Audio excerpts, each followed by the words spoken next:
What you're about to see, guys, is Ashleigh Merchant. She's one of the lawyers on Donald Trump's side on this RICO case, who also showed up to support her fellow lawyer, um, who basically called out this judge to his face. And this is all going down in Georgia and Fulton County. But Ashleigh Merchant, she is a real BA attorney. And watch her go in on this guy. Take a listen. Judge, and Mr. Steele has a right to make a motion like this. If there were ex parte, he does. I'm not saying anything, but but he's kind of put himself in the particular position he's in. No, Judge, I don't agree. I believe that I'm gonna disagree with you. Okay. I believe that the court has put him in that position. No, he cannot be held in the law states McClarity, which I cited to you earlier. And it's true that direct summary contempt, which arises in the presence of the court, intends to scandalize it and or hinder or obstruct the orderly process of the administration of justice. The preservation of order and decorum in the court is exempt from due process requirements of notice and hearing. That's even Moody, goes back to 1974. So I believe that Mr. Steele's, he can file whatever motions, but his particular actions in this case, I just want to know who told him this. That's all. I'm not asking him this to release or otherwise tell any conversations, but I just want him to tell me that. And Judge, so that's what you want, but that does not conflate to a contempt. Your desire for him to answer your question does not mean that you have the power to hold him in contempt. So you can come into court, Mr. Merchant, and not answer a question of the court and not be held? Now, the judge clearly doesn't even understand the law. Watch Ashleigh Merchant as she dismantles the judge right now. Guys, everybody hit the like button, subscribe to the channel. In contempt? If it's a question that the court is not permitted to ask, yes. Okay, well, this is a question the court's permitted to ask. And it's our position, if we had a hearing, we could explain to the court why he is not required. First of all, the court accused him of eavesdropping. That is a crime. He has a Fifth Amendment privilege against answering those questions. Rule 1.6 protects all confidential information that is gained not from your client, but in representation of your client. He has the ability to protect that information. But we don't even need to get there because he can't be held in contempt, and you can't threaten him with contempt for presenting a motion in good faith. He presented a motion in good faith that he believed there were ex parte communications. You are a witness to that because it's my understanding that you were part of those ex parte communications. They can't be ex parte if you weren't part of them. Boom. By nature. Okay. Well, you have to be involved. Therefore, you have to be a witness. So shut him down, you Ashleigh. are a witness. You cannot also But you got the information. But Here's the thing. You got the information allegedly from an improper methodology. I'm not saying that he eavesdropped. Okay. I said that one of the things is it's either one of two ways. He either eavesdropped, which I don't believe he did at all. I don't believe that for a minute. But I do believe that somebody did tell him what was the sum and substance of the court's conversations, and that would not be permissible. Judge, let's just back up for a second. He makes a motion because he has reason to believe that there were ex parte communications made. The court has a duty, if there are ex parte communications made, to alert counsel. He shouldn't have had to learn it from wherever he learned it. I think that he caused that particular circumstance. I think that he had a conversation with somebody and he got some information that he shouldn't have had to begin with. So, Ms. Merchant, I'm of the opinion I'm going to stand on my ruling at this point in time. I'm going to hold him in contempt. This guy's the at this worst. point in time, is there anything else you want to tell me? Yes, Judge. There's quite a few other things. So first of all, we would ask for you to be recused from this case because you are a witness necessarily. It cannot be an ex parte proceeding without you being a witness to this. So you are a witness to this proceeding. Therefore, yes, to the contempt. To the contempt. You are a witness to the contempt. So you have now, and if it's criminal, which is what you're saying it is, Mr. Steele is entitled to all the same due process rights that Mr. Williams and every other defendant in this courtroom is entitled to. He's entitled to those. One of those is to have a fair and neutral judge decide his case. One of those is to have a judge who is not also a witness in the proceeding deciding whether or not he's in contempt. This needs to be heard by a different judge. These judges, it seems like these judges, I don't care whether it's Fulton County, Georgia, or it's New York, it seems like all these judges think that they are above the law. All these wild and crazy DAs, they all think that they are above the law, even though that they claim that they're not. Shut him down, Ashleigh. And he has the right to subpoena witnesses. He has the right to an attorney. He has the right to due process, notice, a show cause hearing, notice of the alleged violation, whatever rule it is that the court believes, and a hearing where he can call you as a witness. You can testify. You are necessarily a witness. Judge doesn't even have anything to say now. You can't, for it to be ex parte, you have to be a witness. It can't be both ways. Does he not know the law? Dead silence. I'll let an appellate court decide that. So, anything else? No, we'll file a notice of appeal. Okay. And we need to have the order reduced in writing as well. I'm going to do that right now. I will state for the record at this point in time that Mr. Steele has in fact, or has filed, and I will note this. Oh my God. Like, if you guys aren't pissed off, like I am, I don't even know what to say, guys. I mean, the secret meeting that a Georgia judge had with DA Fani Willis's team, it has just backfired, and it literally embarrassed this judge to no end. I mean, he felt so wronged that he's literally decided to put the guy who outed him in jail for no more than 20 days. Now, think about this for a second, guys. Again, this is Ashleigh Merchant. This is one of Donald Trump's lawyers within the RICO case. She doesn't actually represent Donald Trump, but Donald Trump is on trial with 18 others in this RICO case in Georgia. So anyway, that's Ashleigh Merchant, and she is now representing Mr. Steele in this particular situation here within Fulton County, Georgia. Now, get this, guys. Something's going on in Fulton County. It's not just Fani Willis.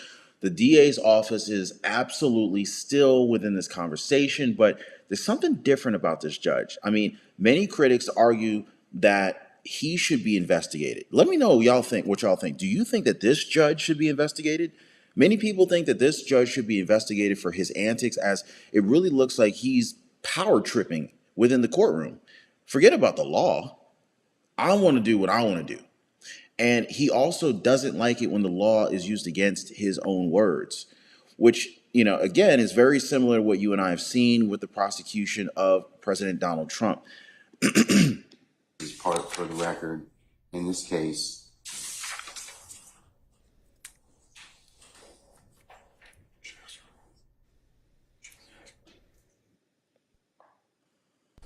he's filed a motion to set aside the contempt.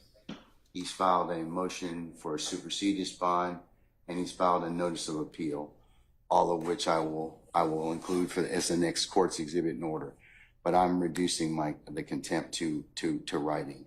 And I mentioned earlier, he can purge himself of the contempt just by telling me who it was, and he can do that this evening. He can do it right now. He can do it at any point in time. If not, I'll revisit the circumstance on Friday. And Judge, we would ask that you grant the bond at this point, grant him a bond on that issue.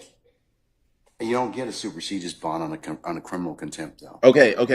Now, watch as Ashleigh Merchant dismantles this judge, because this guy clearly doesn't know the difference between a criminal offense versus a civil offense. You can grant him a bond. No, you don't get one on that one. The civil is the one that you can hold him until he complies with the order. And I'm sorry, I think in just the case law on that is in Ray Hughes. Hold on. Let me read the book. Let me read the guidelines, because I don't know the law. God. Unbelievable, guys.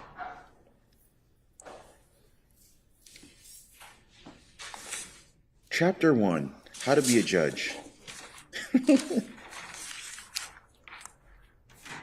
God. The supersedious bond requirement does not apply in the contempt in the presence of the court during the progress. What did this guy do? Did he go and did he ask Siri or Google it, or did he go and Chat GPT to find out the answer? What's up with that? Of a proceeding, OCGA 5-6-13 Bravo. So you don't get a supersedious on that, on a criminal contempt, respectfully.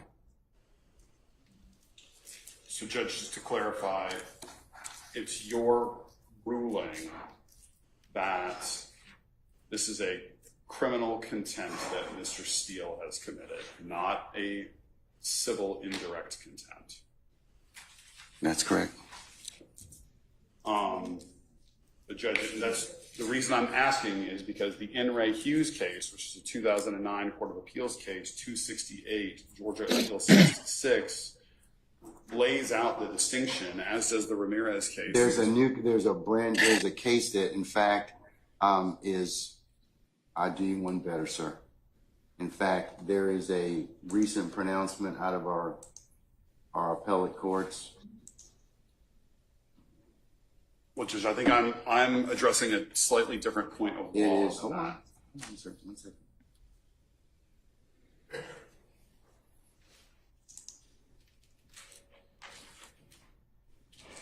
Give you two cases. One is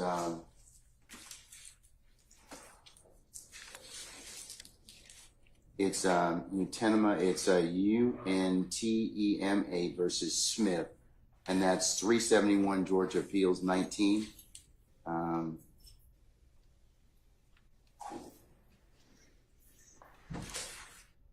Which was decided March the 12th of this year. It covers the differences between the types of contempt. And then there's another case that I'd invite your attention to, and that is Henry Syverson. It's SYVERTSON, and that is 368 Georgia Appeals, Georgia App, I should say, 865. And that was decided July 31st of last year. You're looking at Mr. Judge, I'd just like to Steele. point two things out. The statute that you were You're looking at Mr. Steele right now in the blue tie, white hair, sitting next to YSL Young Thug. citing about the supersedious, it only says it's not mandatory. You still have discretion to grant him a supersedious bond. The other, I'm not going to grant him a supersedious. and so you definitely have the discretion to grant him a supersedious bond. The other issue is if it is a criminal contempt and you are finding him guilty of criminal contempt, then we have to have a sentence imposed. Now, civil is where you get to hold him until he complies. No, criminal is where you get to impose a sentence, maximum 20 days and $1,000 fine. So if you're going to incarcerate him under a criminal contempt, he's got to be sentenced. Well, his contempt is as long as he, when he tells me what the basis of the conversation was, I didn't ask what, but he tells me that, then I can certainly, he purges himself of the contempt. Then that's civil, Judge. That's civil contempt. That's civil. Judge, and that's the. He don't even know the difference. Respectfully, I would point you to N. Ray Hughes, which stands for the same point of law. Civil contempts impose punishment as a means of coercing future compliance with the prior order of the court. Here, the prior order of the court presumably is that you have directed Mr. Steele to answer the question, to disclose the information as to who is his source for knowledge of this ex parte meeting that occurred earlier today. How is it that Ashleigh Merchant and this other co-attorney is educating the judge on how to run his own courtroom? This guy, see, his ego is in his, the judge's ego is in his way right now. Criminal contempt imposes unconditional punishment to punish the act which has occurred in the past and cannot be purged. It is not capable of being purged, in which case what Ms. Merchant said applies, which is that there is a 20-day maximum sentence and $1,000 fine.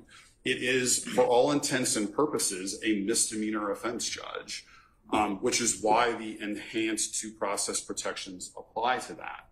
Now, Mr. Steele has indicated to us he does not believe that he can answer the question without violating his duty of loyalty and duty of confidentiality to his client. So he is being placed in a position where he's either going to jail or he's going to commit an offense that will put his license to practice law at risk.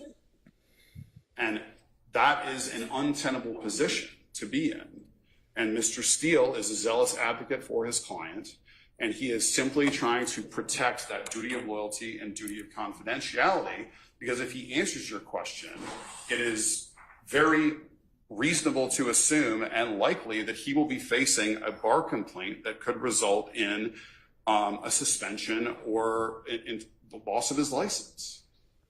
And so he's in a very, very difficult position where if we were able to have a full contested hearing with the benefit of witnesses and an impartial judge, where you're a witness, then everybody could present their side of the story. And I'm not doing that. The reason being is because that takes away the whole point of criminal contempt, and that is you do something, the court tells you to do something, order of the court, and you don't follow it. I didn't ask him to do anything illegal, immoral, unethical. I just asked him to tell me. I know what the privilege is. The privilege is the conversation. I didn't ask him about that. I wanted to ask him about who, the person, okay, I'm sorry. Sorry, Mr. Steele has indicated to us that he does not believe he can answer that question without also violating the privilege. Okay. And Judge, that's why we're trying to figure out if it's criminal versus civil. So the issue is you're picking and choosing. You're saying, well, you get the bad side of criminal and no bond, but I really am actually trying to punish you civilly, which is when you hold someone until they comply. Okay, let me think about it just a second, okay? I'm going to take 5 minutes out. I'm going to think about it.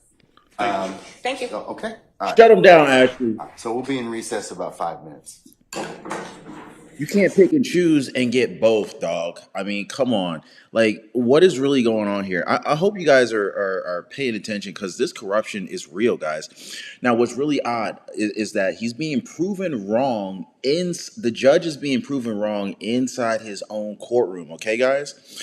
And yet, he still insists that the information should still be shared to him. There's been an abundant amount of evidence and substantiation by Ashleigh Merchant and her co-attorney next to her, standing up on behalf of Attorney Steele, and yet this judge is standing by his guns, basically saying, well, you still need to tell me. The judge is wrong, guys. Now, this is in connection to this whole ex parte conversation that he had with Fani Willis's team.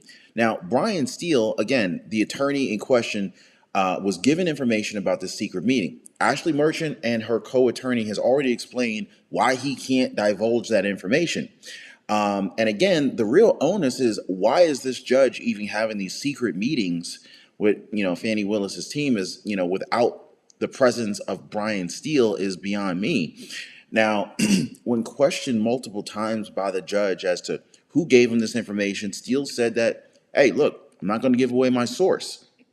Ashleigh Merchant clearly indicated, even the co-attorney clearly indicated why he can't do it, right? The law supports why he can't do it, right? Anyway, now the judge is like, he's basically trying to create this hybrid punishment, civil/criminal, just to get this guy to talk, and he's not scared of the judge. He's like, look, man, whatever, right? So basically, he's not going to let the judge bully him or intimidate him in this corrupt courtroom. He also said that that the judge was there when one of the witnesses was intimidated into doing what the prosecution wants. Now, there's a twist to the story, guys, so definitely stick around. Got a lot more to share with you guys, but watch this unfold. To comply with my earlier order today, I'm going to order that you be taken into custody, incarcerated in the Fulton County Jail for no more than 20 days for this contempt. Those 20 days consisting of every weekend for the next 10 weekends. And you'll be reporting to 901 Wright Street Northwest, Atlanta, Georgia, 30318 at 7 p.m. on Fridays. You'll be released on 7 p.m. on Sundays. And it's to commence this Friday, June the 14th at 7 p.m. and not to end until Sunday, August the 18th at 2024, 7 p.m., subject to further order of this court. And that will be entered and e-filed, and you may take whatever steps you and your counsel deem appropriate after that. Okay? Can I ask a question? Sure. I'm going to file a notice of appeal, but for whatever reason that doesn't take, and you don't give a bond, then I'd ask that I can be with Mr. Williams and we work on our case all weekend, for all those weekends. Otherwise, I can't prepare.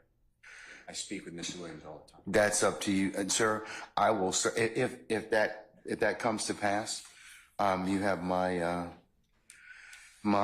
support. I will talk with our sheriff, and we may be able to make that work. Okay. If that should occur, okay? Man, I wouldn't trust a word that judge says. Quick shout out and thank you to Fed Up Patriot for the $10 super chat this morning. Thank you. Fed Up Patriot says, Ron, thank you, and thank Catalia for your hard work, for your family community. You are appreciated. Hey, brother, thank you so much for your appreciation, for the recognition. And yeah, Catalia is super helpful and an amazing member of our growing community, and I want to thank her as well. Also, my bad. I think I mentioned I replied to you yesterday in the comments saying I was going to try to do a live later last night, but I just got too tired. I couldn't do it.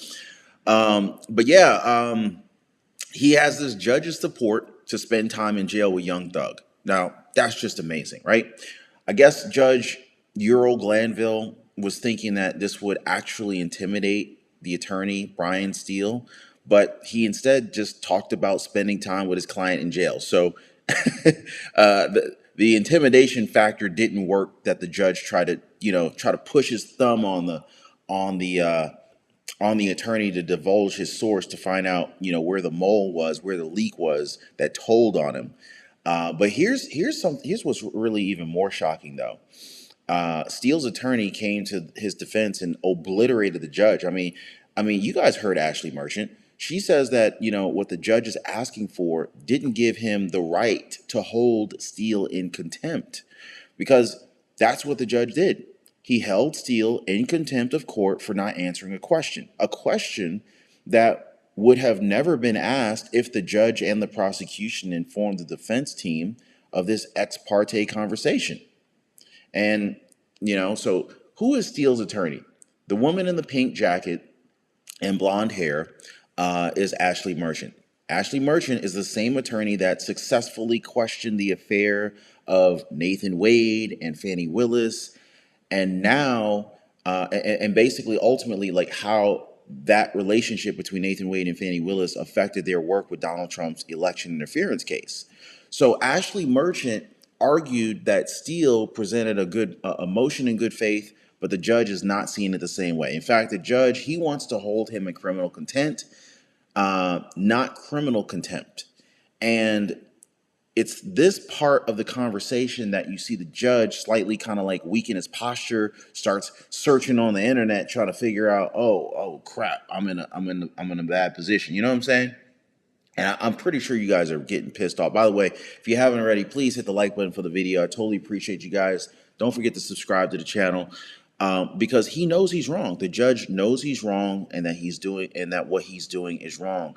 Ashleigh Merchant says that what he wants can only hold Steele in civil contempt. Okay. Now, there was even an instance where this whole conversation where the lawyers were walking him down the rules of law. It's really at a point where he just kind of like slumps over and says, all right. The judge says, all right, give me 5 minutes. Let me think about this. Absolutely embarrassing. So the judge gets up, the judge stands up, walks out of the court. And the funny thing is that I skipped through because I didn't want to have you guys sit here and wait. But basically, the judge wasn't gone for just 5 minutes. I think it was closer to an hour. Now, the footage that I showed you guys was the moment that he came back, still deciding to hold Steele in criminal contempt. The corruption is just literally so deep in Fulton County that it's insane that this is even allowed to happen. I don't know. It almost leaves me speechless. It's like, can you trust the court system anymore? Can you trust the judicial system anymore? Anyway, so basically the defense team, they also wanted to get the ex parte script, I should say the transcript, but the judge said no. So why is the judge declining on providing this ex parte script that everyone knows about now, right? This has a lot of analysts basically saying that we now live in a banana republic. Pamela J. Miller, thanks so much for the super chat. Pamela says, since when are judges deemed as God? I got to ask you guys. We're all live, guys. Since when are these judges deemed to be God? They seem to think that they are. They seem to think that they're above the law.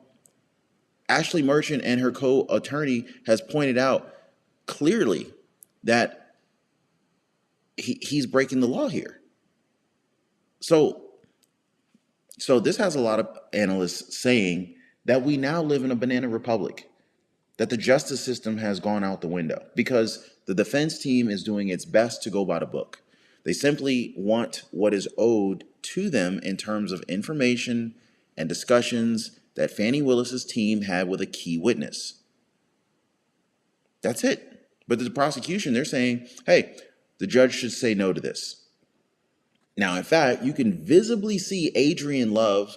She's the chief deputy district attorney at Fani Willis's office, somehow signaling the judge to say no by shaking her head as she stood up to talk. And the judge agreed with her and denied the defense's motion. So how does this even make sense? It's like the DAs are controlling the judge. Are the DAs controlling the judges? I mean, the idea is that even if they do know what was discussed, they would still need this information to be confirmed so that they can use it in court. Now, there are those who believe that this should be a mistrial. And I would have to agree that this should absolutely be a mistrial because the judge is in on this. It's impossible that he wasn't because he was in the room and he knows what they talked about. And this is why he's scared. This is why he wants to know the source. He knows what they talked about. He knows if there was any coercion or witness intimidation that may have happened. So he doesn't want this out into the public because if it's proven that they did something illegal with a witness, then it might have them all disbarred and removed from their positions. But here's the twist that I was talking about earlier. Brian Steele, he's the attorney for Young Thug, said that he wanted to work with his client while they spend time in jail. Now, as it turns out, this is not happening anymore. In fact, the Supreme Court of Georgia recently granted him bond. So what do you guys think about these actions? Because we're not even talking about the case here. We're talking about the truth. Information that the prosecution and the judge is so adamant at defending.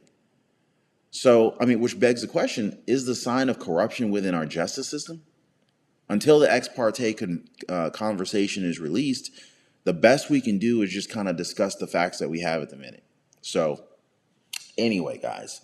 Also, if you want more context about what just happened here, I did a previous video that all of you guys should check out where I show the actual footage of the judge getting really riled up. So I'll go ahead and put a link down below in the description of this video. But I appreciate you guys rocking with me. Thanks for hanging out with me on this live. I got a lot more content for you. Make sure to subscribe to the channel, and I'm going to see you guys on the next one.